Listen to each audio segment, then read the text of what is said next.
Today I'm alone and I do understand that I have become a narcissistic abuse survivor statistics. That's what my therapist labeled me with. Narcissistic personalities, they are charmers. जैसे आज मैंने आपको criticise कर दिया, लेकिन next day when I come I say Sagar you looking very handsome, Sagar I love bombing. So now as a person who is being abused, she or he becomes confused that what is the truth. By the time he or she realizes that I am being emotionally abused, this is nothing short of gaslighting and emotional abuse. 5-10 साल 15 साल तो आराम से चले जाते हैं. We come from the land of spirituality, पर वहीं अगर हम दूसरी ओर देखें तो सबसे ज़्यादा physical violence, emotional violence, emotional abuse India में जनरली विमेन पे ही होता है. आज के टाइम पे डेटा अगर उठा के देखा जाए तो करीब 30% of women who are married and are age between 18 to 49 they experience spousal violence. But this is more from the perspective of physical violence. Emotional abuse इसकी तो कोई बात ही नहीं करता. क्या होता है, कैसे होता है, क्यों होता है, इस सब्जेक्ट को आज हम गहराई में समझेंगे. Because we have with us Geeta Lal Sahay, who is an author, an awarded filmmaker, a podcaster, and founder president of Swayam Foundation, which is a mental health foundation. Ma'am, welcome to HealIT. HealIT एक ऐसा platform है जो inform, educate और empower करता है youth को by disseminating the right information about mental health. Ma'am, जैसा कि हमने आपके बारे में जाना that you are a founder president of an NGO. आप एक मेंटल हेल्थ बेस्ड ऑर्गेनाइजेशन चलाते हैं. मैं ये समझना चाहूँगा कि किस तरह के लोग आते हैं आपसे to seek your help. First of all thank you Sagar कि आपने इनवाइट किया. I am obliged and grateful to you. And Swayam Foundation was, it's my brainchild, and I founded it in 2015. अब उसमें आपने पूछा कि लोग किस तरह के आते हैं. It's a mental health organisation, so we get everybody related to mental health, from person having bipolar, person having schizophrenia, anxiety, depression, emotional violence, या फिर domestic violence. Alzheimer's के caregivers आते हैं because they need therapy sessions, because caregiving is a very, very tedious job. Right. And not only for Alzheimer's but for others. So it's everything related to mental health, Right. and neurological disorder. Right. So people come from all streams of life, seeking therapy, seeking counseling, Right. and doing our courses to become gatekeepers of mental health. Ma'am, you are doing a phenomenal job, and I think it's a very noble cause, right? You also mentioned that one of the specific people who come to seek help, they undergo emotional violence, right? आज के time पे India बहुत ज़्यादा progress कर रहा है, right? We are in the digital age, but we also come from the land of Shri Ram and Sita, right? और अगर हम देखें आज के टाइम पे भी सबसे ज़्यादा emotional violence, physical violence, domestic violence अगर हम देखें सबसे ज़्यादा वेमेन पे हो रहा है इंडिया में. मैं आपसे सबसे पहले समझना चाहूँगा कि इमोशनल अब्यूज़ या इमोशनल वायलेंस होता क्या है? आपने एक फिल्म देखी थी, मेड करके सीरीज है, Netflix OTT पर, हाँ OTT पर है. उसमें बहुत अच्छे से दिखाया है. अगर हम उसकी बात करें या उससे बहुत पहले जाते हैं, शुरू कैसे हुआ इमोशनल वायलेंस पर, या gaslighting. Gaslighting is one of the things which is used in emotional violence to change the perspective of the person who is being abused. उसको समझ में नहीं आता सच क्या है, गलत क्या है. Gaslighting is a very slow, continuous, tedious process. अब आप आगे चलकर मुझसे पूछेंगे कौन करता है, who are this people, but first let me you asked me कि इमोशनल वायलेंस होता क्या है. तो this is what emotional violence is. It's a verbal abuse. Like suppose हम और आप बैठे हैं और मैं आपको कह दूँ, sir you looking awful, and I keep on saying it repeatedly, not once but repeatedly. So क्या होगा कि आपके मन में ये बैठ जाएगा कहीं ना कहीं, I am no good. And this process is a psychological process which continues. आपको पता भी नहीं चलेगा किस तरीके से आपकी साइकोलॉजी चेंज हो रही है. And you'll become diffident, you'll become underconfident, you'll become anxious, you will not be able to take decisions on your own. और खुद को बहुत वर्थलेस भी बहुत वर्थलेस आप सुसाइडल पे हो जाते हैं.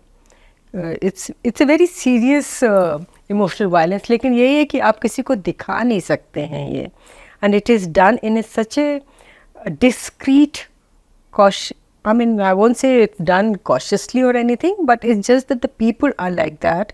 They want to have maybe control, manipulate, and dominate, and they throw your life haywire. Your perspective, your psychology goes completely out of the window. And it takes years and years to come back to it, and that too one requires therapy to come back. Without therapy, it's not Without possible. therapy, I have not met a person. Like, अगर आप चाहें तो मैं self determination इतना ज़्यादा चाहिए खुद के लिए भी कि मतलब to cope with what they underwent. Self determination भी चाहिए, उसके साथ आपको ना कुछ टूल्स भी चाहिए to overcome what you have gone through. Because that sits in your body, in your soul, in your psychology, and to come out of it, you need counseling. Professional help is more. Professional. मेरे पास एक let me share one story with this. Like मेरे पास एक मेरी बहुत पुरानी friend आई थी. I've written also about it. And she found me somehow or the other when she came, must have seen the NGO working and all that. So she came to me, and first she contacted me, and then she came to me, and then she gave her diary to me to read. So if you want, I can read. I've got the paper. I can read just one para out of it, and you will know what happened to her. Ma'am, if it is possible, and if it is with her consent as well. Like, she writes, I was 25 when I met him. I was confident and full of life. 3 years later, we got married. The day we got married, I felt that an unknown shadow crept in between us. I did not know what it was, nor did I bother to understand it. We were in love, but it took only 10 years for love to fly out of the window. And somewhere she writes, he considered himself to be the center and expected everyone to think from his point of view. There was no space for making choices, for breathing freedom. He became a control freak. She's talking about her spouse. It was suffocating. I cried. I would hide in the washroom and cry. I just thought there was always something wrong with me, that I was always doing something wrong. That's why he is always pointing fingers at me, that what have you done? For everything done to him, I was the wrong for that thing, not him. So he was always blaming her. Then in the end, because it's a pretty long thing, in the end she writes, today I am alone, and I do understand that I have become a narcissistic abuse survivor statistics. That's what my therapist labeled me with. Lot of incidents she has written, how he used to manipulate her, how she used to say that you're good for nothing. And for everything, like he would say that because of you, I was unable to do this or that. It's because of you. And she felt guilty. So she couldn't even leave because there was trauma bonding. She was made to feel that she is responsible for it. For and all then the there was wrongdoings as well, and for everything that went wrong. Yeah. And this is just one of the cases. This is just one of the cases. There are many, there are plenty who come. There was one girl who came, Sagar, like she was young, 21, 22 years old. She was in college. And what happened was that her mother was the abuser in this. Now, if as a child, I think you have a right to take money from your parents. But her mother would say, I've given you so much money. Now you give me details, how did you spend it? Can you imagine? आपकी शख्सियत या आपकी self respect तो चली गई ना एकदम. बिल्कुल. आप एक एक चीज़ का बताइए कि आपने पैसा कैसे खर्च किया एंड ये मैंने कितना आपके ऊपर किया. मतलब आप एहसान बता रहे हो अपनी बच्ची पर कि मैंने आपके ऊपर. That's also an abuse. Parental abuse is also very there. It's not only spousal abuse, it's parental emotional violence abuse is also there. Right. But ma'am, जैसे कि आपने अपनी दोस्त का एक थोड़ा सा हाईलाइट दिया, राइट. बहुत से लोग शादी करते हैं, they fall in love and eventually they also fall out of love. शादी एकदम यू टर्न ले लेती है. Don't you think that because of intimate partner violence, it is also becoming a fabric of the society?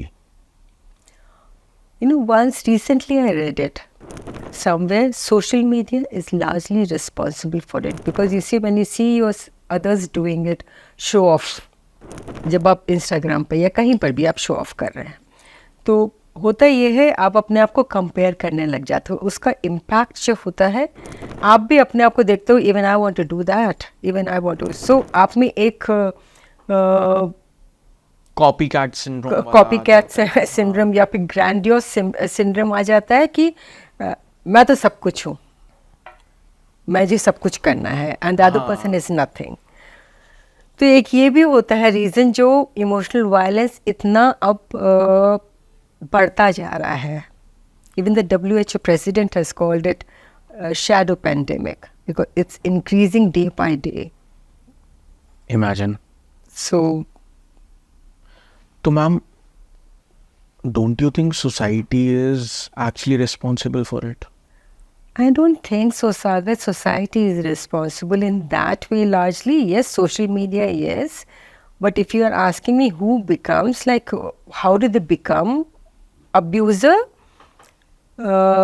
Families are largely responsible. Yeah, something is there. If you can overlook that it may be genetic.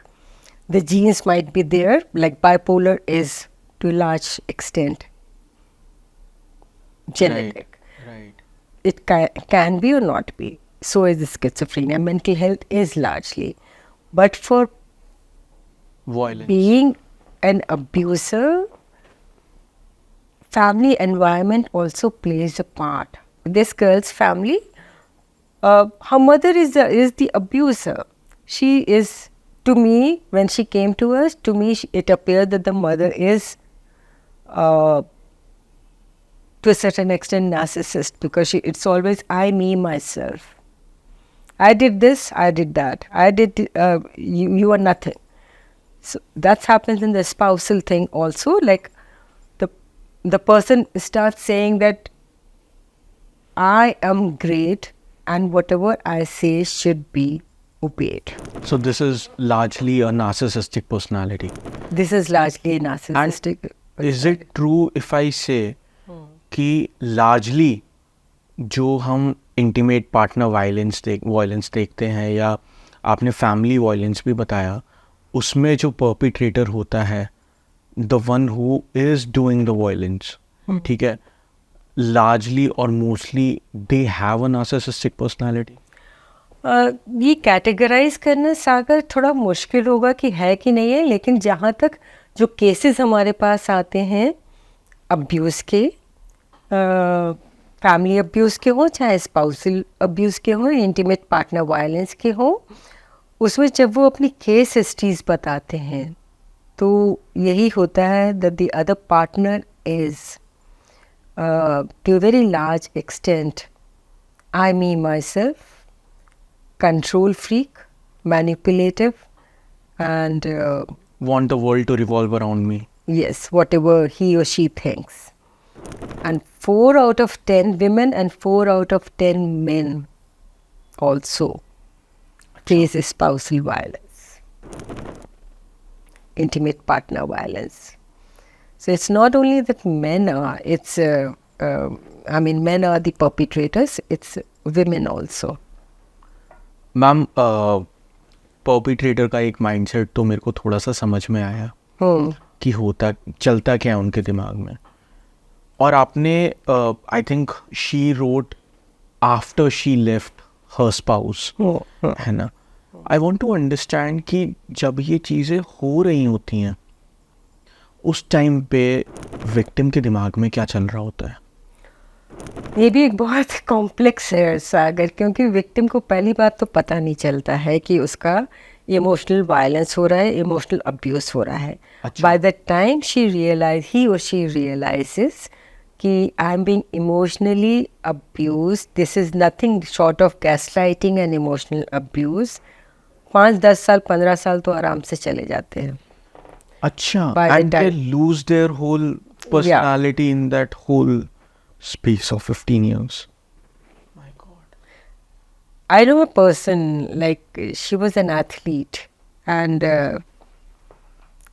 very good orator also. She has achieved quite a lot. But after she was staying with the person, with a partner, after few years, Sagar, she has lost interest in life, and after 5-6 years only, we met her, and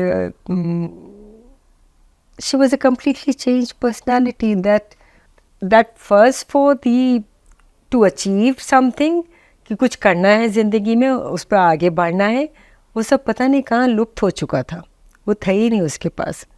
और everything, लेकिन मुझे अगर यहाँ मिलने के लिए आना है, अच्छा ओके, आई आस्क हिम.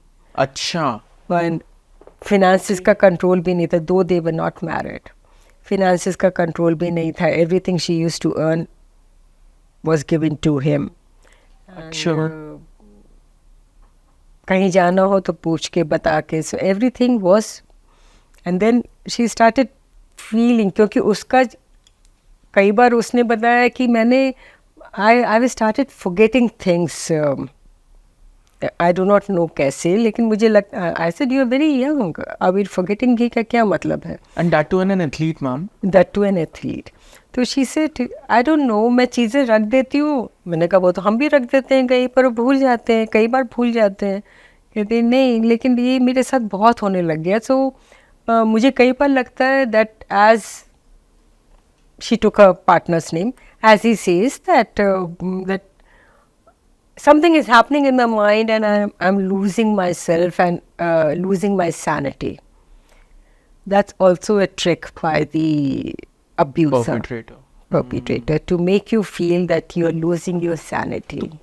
कैसे मैम ये होता है साइकोलॉजिकली? तो चलो मैं समझ पा रहा हूँ, बट क्या आप एक एग्जांपल दे सकते हैं कि किस टाइप के वर्ड्स या स्लैंग्स या सेंटेंसेस यूज़ किए जाते हैं to psychologically gain control over their mind? मतलब किस टाइप के? नहीं, अगर जैसे कि अब साइकोलॉजिकल अगर आप मतलब it's a whole mind game. It's a whole mind game. It's a game of chess. It's a game of chess. Perpetrator को समझ पाना बहुत मुश्किल है, क्योंकि और जो शब्द इस्तेमाल किए जाते हैं, वो जैसे शब्द मैंने आपके साथ मेरी वार्तालाप हो रही है, एंड इन बिटवीन ऐसे सागर, कल yesterday you were talking to me about somebody opening, being an entrepreneur. So who was that person? I never talked to you about that. What are you talking about? I don't know where you go, what you do, and where your mind is. Half the time you are thinking about something else. Come on, just shut up. So it will make you believe over the time कि अच्छा मेरे साथ ही कुछ गलत है. मैं गलत हूँ, the other person is right. Then you start using expletives also at times, the perpetrator. अभी इसके साथ क्या हुआ था, he started saying that you are losing your senses, you're losing your sanity. So what happens was she started believing that after repeatedly अगर आपसे कोई कहे कि आप कमज़ोर हैं या आपका दिमाग ठीक से काम नहीं कर रहा, you will start, okay, I think I need to go to a psychiatrist. I think I'm forgetting things too often. I think something is wrong with me. So that's why the other person is saying. If you remember, ये gaslight अगर आप कह रहे हैं तो gaslight का शब्द कहाँ से आया? मैम मैं यही पूछना चाह रहा था, इनफैक्ट मेरा अगला सवाल ही यही था कि gaslighting is one of the tools that you Very mentioned, important tool. है ना. और आज के टाइम पे अगर हम relationships भी देखें, ठीक है, lot of relationships that we see today, they're also becoming very toxic, है ना. Situationships are becoming very common, ठीक है. तो इन सब में gaslighting और इसका क्या इफेक्ट होता है, किस टाइप से ये रोल प्ले करता है? I think it's because of ambition also. You use the word toxic, Sagar. I think it's because of ambition also, because now everybody has become very ambitious, seeing social media, everything on social media. Glamour attracts you and you want to be part of that. So you start saying, I, me, myself. And that picture of holistic happiness or going out or being an empath is somewhere pushed in the background. You don't realize it. और अगर जहाँ तक gas lighting की बात है, gas light शब्द कहाँ से आया? ये एक 1944 में फिल्म आई थी, स्टेज प्ले था, फिल्म आई थी गैस लाइट. अच्छा, ये वहाँ से आया है गैस लाइट शब्द. In that film also the man makes his wife feel that she is losing her senses. He gaslights her so much that I think Vivian O'Leigh is the actress in that, if I'm not mistaken. So, and it's a very good film. Ancient but very good film. Introduced in 1944. 1940. But relevant till now. Relevant. I mean, can you imagine? Can you imagine like the way things work? Ma'am, अच्छा, आपने जैसे एक athlete का example दिया. She is. I still want to believe, and I will believe that she is very capable, right? And it has been seen कि a lot of women who are independent, financially as well, who are independent, coming from great backgrounds, they have achieved a lot, they have the capability to achieve a lot, they are also unable to come out of it. इसको जो हम लोग trauma bonding कहते हैं या Stockholm syndrome कहते हैं. Now what is this trauma bonding? उसमें क्या होता है कि आप जैसे आज मैंने आपको क्रिटिसाइज कर दिया कि, लेकिन next day when I come I say Sagar you looking very handsome, Sagar, I love bombing. So now as a person who is being abused, she or he becomes confused that what is the truth. And then every time I say I couldn't become a great entrepreneur or an author because of you. So I'm making you feel guilty also. Because of you, I have not been able to achieve anything. And because you are, I will make you so much dependent upon you, upon myself, that you will start believing that I cannot survive without this person. अच्छा. And then love bombing होगा, that I'll care for you, this and that and everything. The other aspect would be that abusive thing. So the person who is being abused is caught in between that, am I losing my senses or what it is? Like, is that the truth or is this the truth? मतलब चल क्या रहा है कुछ समझ में नहीं आता है. And so that's called trauma bonding, because you feel कि you know at a time you'll come to realize that you are being abused, but you can't leave the person. या आपने कहा ना पढ़ी लिखी महिलाएं नहीं करती हैं, पढ़ी लिखी महिलाएं इसी जद्दोजहद में रह जाती हैं, क्योंकि एक दिन तो वो आदमी, उनका जो पार्टनर है वो बहुत अच्छे से व्यवहार करता है उनकी तरफ, और जब दूसरे दिन वही आदमी छोटी छोटी बात पे मिस्टेक्स निकालना, this is, you can't do this, you can't do that, making you feel as if you are nothing. So but at the same time you're praising that person, the person who is being abused and love bombing जैसे हम कहते हैं, तो that the person who is being abused वो एकदम उसे समझ में नहीं आता what it is, truth क्या है, and they stick to that person despite being the educated one, and they can't share it. The point is this, because they are so educated, because they are working in a multinational, because they are working earning a good salary, they are unable to share it because somewhere they feel कि मैं किसी से share करूँगी ये humiliation और embarrassment होगा मेरे ही लिए होगा. बट मैम क्यों होता है ये, गिल्ट क्यों आता है, मेरे को ये समझना. Like even though that you are not guilty of anything, you still feel the guilt. मतलब वो हम एक लेयर को क्रॉस क्यों नहीं कर पाते उस चीज़, क्योंकि आपको ये हमेशा लगता रहता है कि शायद आप में कुछ कमी है. That's why otherwise the spouses he loves मी, कितनी सारी चीज़ें लेकर आते हैं, कितनी सारी वो करते हैं, he loves me, but the same time हाँ कभी कभी हो जाता है. If you tell to your parents और टू फैमिली, दिल से शादी में ऐसा होता है. Parents lot of time they don't support because they say कि ऐसा होता है, सब कपल्स में होता है. Recently I wrote an article about it, and you will not believe, Sagar, half of them said 50% of women are facing this, and ये तो आम बात है गीता. मैंने कहा आम बात तो है, लेकिन हमें कहीं तो आवाज़ उठानी होगी ना, लोगों को पहचानना होगा. जैसे एक कैंपेन चला था आज से कुछ साल पहले, बेल बजाओ, डोमेस्टिक वायलेंस. मैंने कहा ये भी एक हिस्सा है डोमेस्टिक वायलेंस का ही. अब लोग समझते नहीं है. आप किसके पास जाए, पेरेंट्स के पास जाए, कहें कि मेरी शख्सियत को एकदम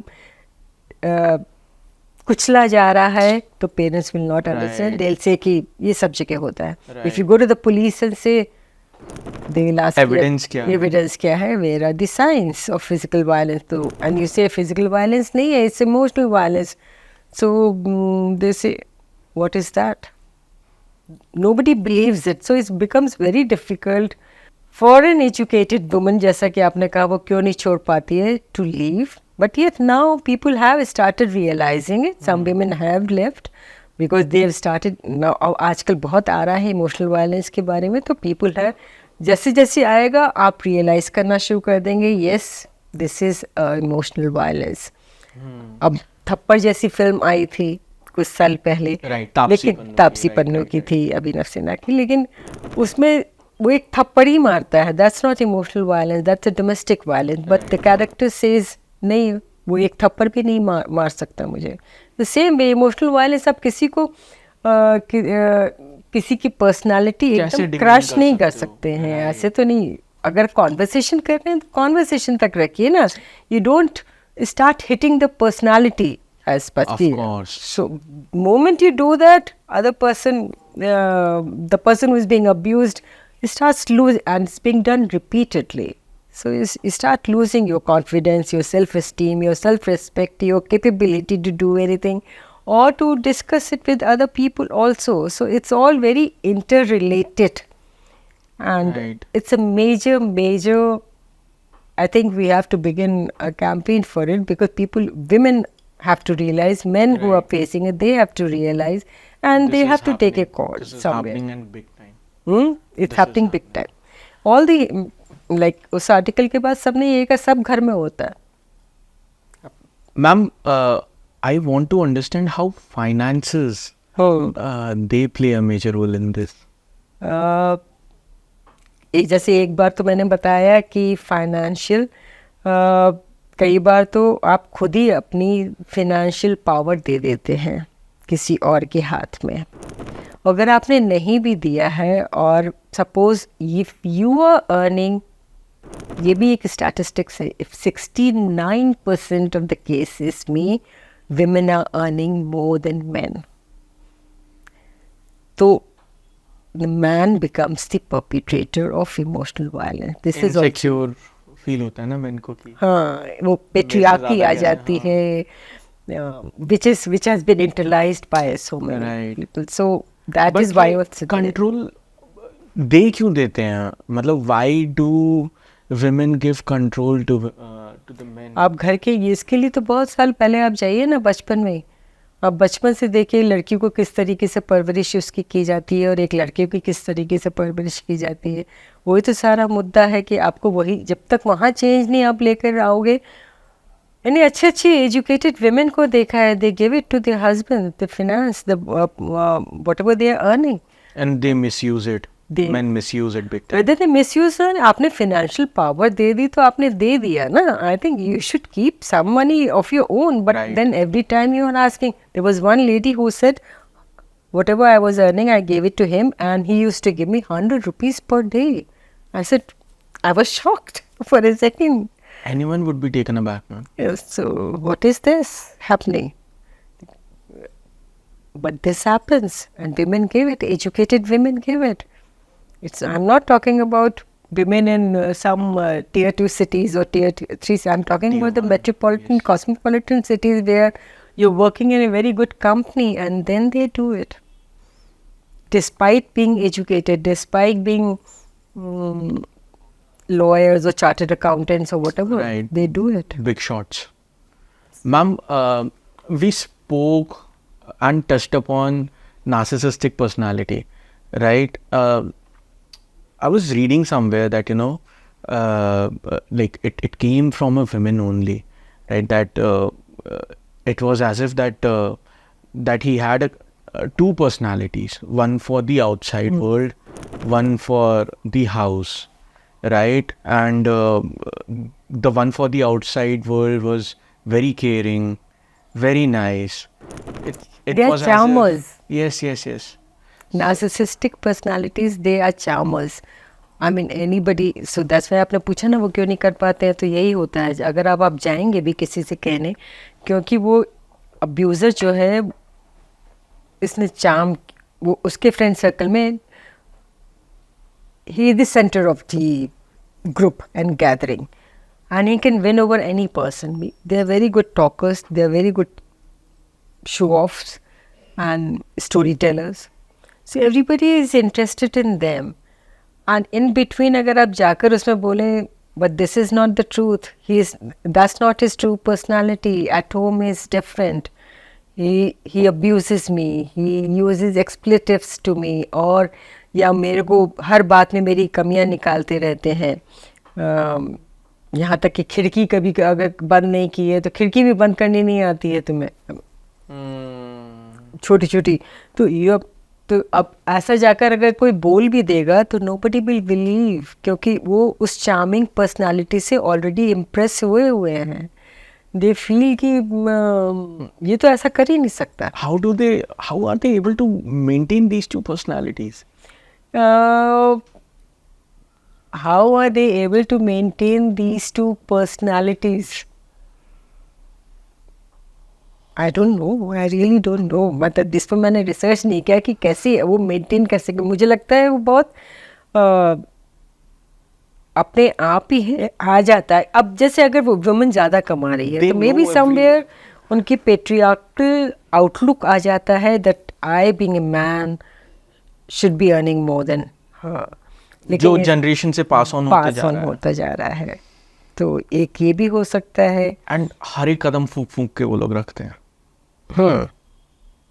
समवे जैसे एक बार मैं हम बात कर रहे थे किसी मतलब बहुत माने हुए साइकाट्रिस्ट से, तो उन्होंने बोला कि अगर आप इसको ट्रेस करने चलोगे ना, सोशोपैथ कौन होते हैं, नार्सिसिस्ट कौन होते हैं, साइकोपैथ कौन होते हैं, तो it is you will find the beginning in their school days, जहाँ पर स्कूल काउंसलर्स का बहुत बड़ा रोल होना चाहिए, उनको पहचानना चाहिए, लेकिन वो नहीं पहचानते हैं, वो नहीं करते हैं। वो ही बड़े होकर एंटी सोशल हो जाते हैं कुछ हद तक।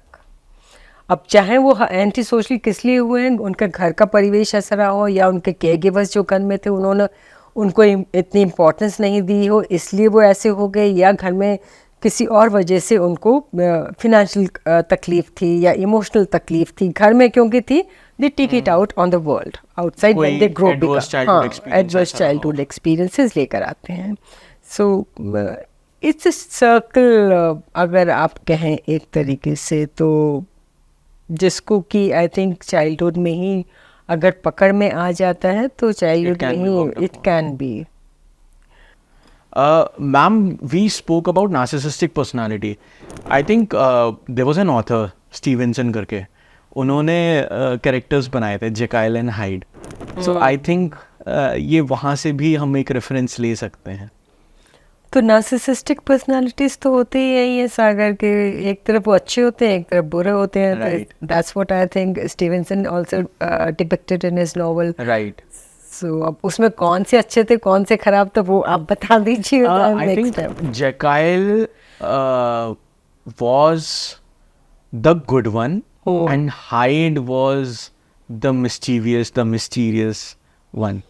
I think so. जहाँ तक as far as my memory goes. क्योंकि यही होता है ना, वो जो जैसा कि अभी हमने बात की थी तो बताया था कि आप जब कंप्लेंट करने जाएं तो क्या कंप्लेंट करें, किसको कंप्लेंट करें, क्योंकि आपके ग्रुप में जो है वो सब उस व्यक्ति को बहुत अच्छा मानते हैं. और तो आप अगर उनसे कहेंगे कि no he is been abusing me, emotionally abusing me at night, so will anybody believe it? Will you believe it? आप ये बताओ, अगर कोई आपकी फ्रेंड आकर बोले और आपका फ्रेंड के बारे में बोले हो, जिस फ्रेंड को आप बहुत अच्छे से मानते हो, तो will you believe that the woman might be telling something? नहीं मैम, नहीं करेंगे ना. बल्कि मेरे को ये लगेगा कि यार इसको तो कुछ नहीं हो गया. हाँ, क्योंकि उसने पहले भी आपसे कहा होगा वो थोड़ा सा क्रेजी हो रही है, तो वो आप नहीं मानोगे, कभी नहीं मानोगे. तो it's very difficult for a person to tell that the spouse, whether it's the other way around, like if woman is the narcissist, and because as I told you in the beginning, that it happens from both the sexes. Both the sexes can be narcissist. It's not only the man can be, it's a woman also can be narcissist. अच्छा ma'am, जैसे कि हमने बात की trauma bond की, जहाँ पे ये कन्फ्यूजन होता है कि हमें पता नहीं चलता है ना कि यार एक तरफ प्यार भी दिखा रहा है और दूसरी तरफ क्रिटिसिज्म भी है. मैं ये समझना चाहूँगा कि डिफरेंस क्या होता है लव में, जो लव वाला बॉन्ड होता है, और ट्रॉमा बॉन्ड में. मतलब how do we go on to differentiate is what I want. पहले तो ये बताइए, अब मैं आपसे प्रश्न पूछती हूँ, when you love a person, will you ever be disrespectful to that person? नहीं ma'am, never. That's the basic difference. जब आप अब्यूज़ करते हैं, जब आप लव बॉम्बिंग करते हैं, ट्रॉमा बॉन्डिंग जब हो जाती है, एक तरफ आप बहुत केयरिंग वो हैं, लेकिन दूसरी तरफ आप अब्यूसिव हो जाते हैं and you don't care for the emotions of the other person. So that makes the other person bond with you with trauma, क्योंकि पशुपेश में है वो. जब आप लव करते हैं किसी से तो you will never be disrespectful, you will never cross that boundary. Right. So और कैरेक्टर असैसिनेशन आप कैरेक्टर असैसिनेशन नहीं करेंगे, आप गैस लाइटिंग नहीं करोगे. आप जैसे अगर कोई जा रहा है, कुछ आपने अपनी फील्ड में अचीव किया है, if you really love a person, you will be proud of that, of course, your spouse. Of course. You will not say कि अच्छा ठीक है, अभी वो सब तो ठीक है, अभी चलो जरा वो देख लो. आप इतनी खुशी खुशी बाहर से आते हो and you are sharing something with your spouse, that I've got this award or that award, right, and instead of saying wow, very good, great, you are just killing the spirit of the other person by saying it's okay, leave it outside, whatever you have done, I don't care, I care two hoots for you. You better get down to the reality and do this and that and that. And by the way, आज आपने वो नहीं किया था, and you don't pay any attention to my needs. Suddenly it comes to that. Ma'am, I now want to understand कि जब IPV होता है, there's definitely abuse on the other person. There's perpetrator, there's a victim there. ठीक है. Even children experience abuse from the perpetrator. ठीक है. And there are chances कि mental health condition कोई develop कर ले बच्चा, या suicidal thoughts कर ले. तो ये कैसे होता है ma'am, is what I want to understand. Suicidal thoughts कैसे आते हैं जब आपके पास है ही नहीं कोई? When the fire below. Suicidal thoughts क्यों आते हैं? क्योंकि जब आप देखते हैं आपकी जो सपोज अगर आप यंगर लोगों की बात कर रहे हैं जी, तो उसमें आप देखिए हो सकता है उसने एग्ज़ाम में अच्छा नहीं किया हो, जैसे आपने बहुत सारे केसेस अभी देखे होंगे जयपुर में, कोटा में जो हुए, तो उसने एग्ज़ाम में अच्छा नहीं किया हो और पेरेंट्स उसकी एक्सपेक्टेशंस बहुत ज़्यादा हो, तो फिर एकाएक उसे लगता है कि हम पेरेंट्स को जाकर कैसे बताएंगे, क्या बताएंगे that I have flunked, that I failed, and उन्होंने इतना पैसा मेरे एजुकेशन पे खर्च किया था, what do I tell them. वहाँ से भी डांट पड़ेगी, वो मुझे निकाल देंगे, वो मुझे ये करेंगे। आपके दिमाग में ये सब चलता है, अब मेरा फ्यूचर क्या रह गया, मैं क्या करूँगा या करूँगी। सो आपको लगता है जो आपके पाँव के नीचे जो फायर है, जो आप तूफान आगे देख रहे हैं, वो ज़्यादा भयंकर है अभी जो मैंने पास या फेल जो भी हुआ हो उससे बहुत 1000 गुना ज़्यादा भयंकर है। And the person finds that there is nothing that one can do to save one self.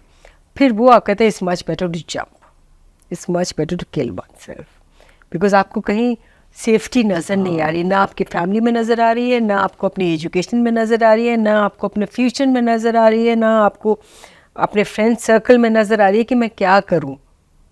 Ma'am जब बच्चे ये सारी चीज़ें एक्सपीरियंस कर रहे होते हैं, they see their father, they see their mother, one being a perpetrator, one being experiencing all this, ठीक है, तो व्हाट आर द चांसेस कि जब ये बड़े होते हैं कि they also develop this habit that either they can become a perpetrator और कैन एक्सपीरियंस इमोशनल वायलेंस? इस वेरी वेरी लाइकलीहुड बहुत ज़्यादा है इस चीज़ की। अगर आपने इसके दो होते हैं, एक थोड़ा सा, एक मैं स्कूल का एक केस लेती हूँ। एक बच्ची थी, आई थिंक 3rd और 4th में थी, ये मुझे किसी ने बताया, काउंसलर ने बताया वहाँ की। वो स्कूल में थी, पब्लिक स्कूल में थी, but she was very silent and she was not doing any interaction with any other person, बच्चा स्कूल से। तो इसने नोट किया, इस टीचर ने नोट किया कि ये बच्ची हमेशा अलग थलग रहती है, तो क्या कारण है। उसने जाकर उससे पूछा, नहीं बताया उसने कहा नहीं नहीं कुछ नहीं कुछ नहीं कुछ नहीं। Then one day this teacher उसके घर पहुंच गई, घर का माहौल भी देखा, नहीं समझ में आया उसे। फिर वो बच्ची को उसने एक काउंसलर के पास भेजा। काउंसलर से पता चला she has been seeing domestic violence at home and this is a girl and this is I mean अभी रिसेंट का केस है, अभी 2023 का केस है ये। तो this is what had made her to be silent, to become a recluse, to become underconfident, because she's seeing her mother being beaten up by her father. And in the process she has started maybe counsellor ने इतनी उसकी counselling चली रही थी, जब उसके बाद I have lost मतलब मैंने इतनी ज़्यादा बात नहीं की। एक तो वैसे भी केस बहुत सेंसिटिव और बहुत पर्सनल होता है, तो people generally do not share, I mean therapist and counsellors they do not share what's happening, it's their oath. So बस यहीं तक बताया था that she was facing domestic, seeing domestic violence being done at her place. So this is the repercussion of domestic, physical domestic violence. अब आपने पूछा अगर emotional violence वो देख रहा है बच्चा घर पर, या कोई भी देख रहा है, will they grow up to be the perpetrator themselves? They might not. दोनों चीज़ें हो सकती हैं इसमें, क्योंकि अगर जो हम स्टैटिस्टिक्स के हिसाब से जाएं तो कहा यह भी जाता है कि अगर किसी बच्चे ने डोमेस्टिक वायलेंस घर पर देखा है, लाइकलीहुड है कि वो बड़ा होकर वो भी परपेट्रेटर बनेगा। You repeat the sins of your previous generation until and unless you or you study yourself and come out of that thing. Ma'am, we discussed in detail that how emotional violence happens, right? We also discussed the narcissistic personality, the different causes, root cause, सारा हमने discuss किया. I want to talk about and touch base upon the prevention and intervention strategies. अगर किसी के साथ ऐसा हो रहा है, ठीक है, तो क्या प्रिवेंशन और इंटरवेंशन लेना चाहिए आज के टाइम पे? हमने ये भी टच बेस किया है सागर पहले कि आप प्रिवेंशन कैसे करोगे ना। एक तो आपको 5-10 साल लग जाते हैं ये रियलाइज़ करने में कि आप पर अब्यूज़ हो रहा है। दूसरी बात, आप किसको जाकर अप्रोच करो। आप फ्रेंड सर्कल में अप्रोच नहीं कर सकते, पुलिस को अप्रोच नहीं कर सकते, फैमिली को अप्रोच नहीं कर सकते, बिकॉज नोबडी बिलीव्स यू। तो यहाँ पर बहुत काफ़ी मुश्किल हो जाता है किसी को बताना। और सबसे बड़ी बात तो ये एक, जो आपको अब्यूज़ कर रहा है वो आपको अपनी फैमिली, अपने फ्रेंड सर्कल से दूर भी ले जाता है। वो एक कट ऑफ भी होता है। जैसे domestic violence, physical domestic violence की बात कर रहे हैं, उसमें भी ये होता है ना कि जो परपेट्रेटर होता है वो आपको, that person cuts you off from your family and friends. इसमें भी यही होता है, that person cuts you off from your family and friends. So where to seek shelter, who to seek guidance from, that is a very tricky thing. तो आप prevention तो जब भी आप लॉज हैं, डोमेस्टिक वायलेंस एक्ट में दोनों चीज़ें आती हैं, फिजिकल एंड इमोशनल वायलेंस दोनों आता है, 498A में आता है, ये आता है। लेकिन आप कन्विंस कैसे करोगे, आप प्रूफ कैसे करोगे, मेरा प्रश्न ये है, आप कैसे प्रूफ करोगे? क्योंकि यही पर हम भी, जब कोई आता है हमारे पास तो हमें समझ में नहीं आता है एक्सेप्ट कि वो हुआ है, बट उसको दिखाया कैसे जाए, how to prove it in the court. Because if you're going in for divorce, if you're filing for divorce, or if you are doing anything, separation or anything, then you have to prove that the emotional violence has been done. Financial violence आप दिखा सकते हो, that is also part of emotional violence.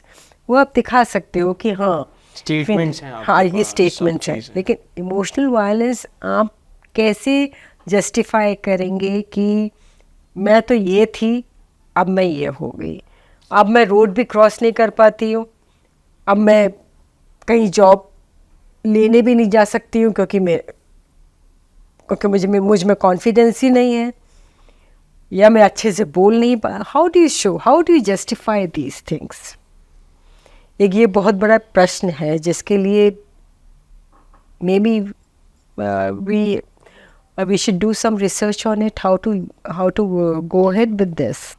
Ma'am, we are reaching a conclusion now. And मैं दो बातें एक second जल्दी से मैं शेयर कर दूं जी। एक तो मैं कंक्लूजन में एक किसी की कविता है वो लेके आना, और जो अभी हम बात कर रहे हैं जी कि जैसे क्या क्या होता है जब आप नेम कॉलिंग करते हैं या अब्यूज में। बिकॉज आई वॉन्ट, क्योंकि हमारी एक बहुत ही यंग ऑडियंस है, I want you to inform them, educate them and make them feel empowered कि यार this is something that is of utmost importance. मैंने जो स्टेटमेंट्स वगैरह लिखे हैं, जैसे अब्यूजर्स क्या ज़्यादातर इस्तेमाल करते हैं, name calling. You don't get it because यहाँ पर भी आप ख़त्म कर सकते हैं, but the abuser will say you don't get it because you are just too dumb. See, फिर क्रिटिसाइज जब करते हैं, let me see if I can put this in simple terms that even you can understand. Again मैं आपको demean कर रही हूँ कि तुम्हारे पास तो इतनी इंटेलिजेंस ही नहीं है कि तुम अंडरस्टैंड कर सको। तो फिर दूसरा, it is an attempt to chip away at your self esteem. इसमें क्या करते हैं, you are always playing the victim card और can't you do anything right, stop being drama queen, ये भी कहा जाता है। Stop being drama queen, drama बंद करो। अच्छा, फिर डिग्रेडेशन कैसे करते हैं, it is to kill your confidence by saying look at your self, what are you doing, what are you wearing, what you don't even know how to do this, all these are manipulation. कैसे करते हैं, you don't care about my family और me, so you feel guilty, right? Is it true that I am not caring about him or her or him, whatever, his family? You feel guilty. And that's what brings you to the trauma bonding episode also later on. Blame, you are so unreasonable. You make me go mad. आप तो हैं, ये तुम रहने दो, तुमसे नहीं होगा. You are an idiot. Gaslighting, you are so forgetful, you do not remember anything. So all this mind game चलता रहता है. So this is it. So I think younger generation को ये सब पता होना चाहिए. These are the things which are done to make them feel, her or him anyway, feel incompetent and not to be and to degrade their self-respect. Because basically attack आप किस पर करते हैं? Self-respect पे करते हैं. आप उसकी self-esteem पे करते हैं. आप उसको एक crazy quote unquote में पहनाना चाहते हैं कि that you don't do anything, you are turning to be forgetful and crazy. ये होता है. तो one has to, सबसे अच्छा होता है इसमें आप अपने पास जो भी कॉन्वर्सेशन होना, अगर आपको लगता है दूसरा पर्सन आपको अब्यूज़ कर रहा है, रिकॉर्ड इट. और उसी समय जब हुआ उसके बाद जाकर जर्नलिंग कर लीजिए. तो उसमें क्या होगा, आपको रहेगा कि अभी हुआ तो मैं अभी लिख लेती हूँ कि ये हुआ है. Then later on when you see that, you will realize that yeah, it happened because he is going to manipulate कि मैंने तो किया ही नहीं था. You are forgetting things. Right. Gaslighting में होता ही है. तो बेस्ट यही है कि आप लिख लीजिए डायरी में कि अभी ऐसा हुआ था, और if you can record it, you will have the proof that I wasn't wrong. I am in my senses, whatever the other person might say. So ये sorry तो ये एक ज़रूर हो तो करना चाहिए, यंगस्टर्स को देखना चाहिए. If somebody is believing that I am being abused. Right. और abuse कभी भी शुरू, it can be at home, it can be by your spouse, by your college partner, by your live-in partner, by anybody. So one has to take guard against it. And the moment one realizes that, I think one should take either the help of counselors or therapists, or join a safe group where you can share your innermost feelings without hesitation, without being judged. Right. This has been written by somebody who had seen it, who was going through it. So let no woman repeat is the title of the poem. Don't believe my words. They are lies that I fabricate to project a perfect life and convince you I am okay. Don't trust the smile you see. It's a facade to conceal searing pain, acute shame, sheer heartache. Don't get fooled by my laughter. It is merely an echo of hollow insides, yearning for senses to return. Don't get convinced by my clarity and order, born in attempt to control the chaos and pacify the storm brewing inside. Don't be blinded by the perfection I exude, the courage I fake, the innocence I feign, the confidence I wear, for I am broken.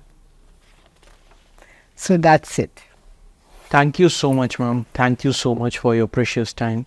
And thank you so much. I hope with this episode, we are in a position to inform you, educate you, and empower you. Thank you. Thank you, Sagar, for giving me an opportunity to express about emotional violence, because I think we need to make people aware that this is happening, and this is happening at a very, very large scale nowadays. Right.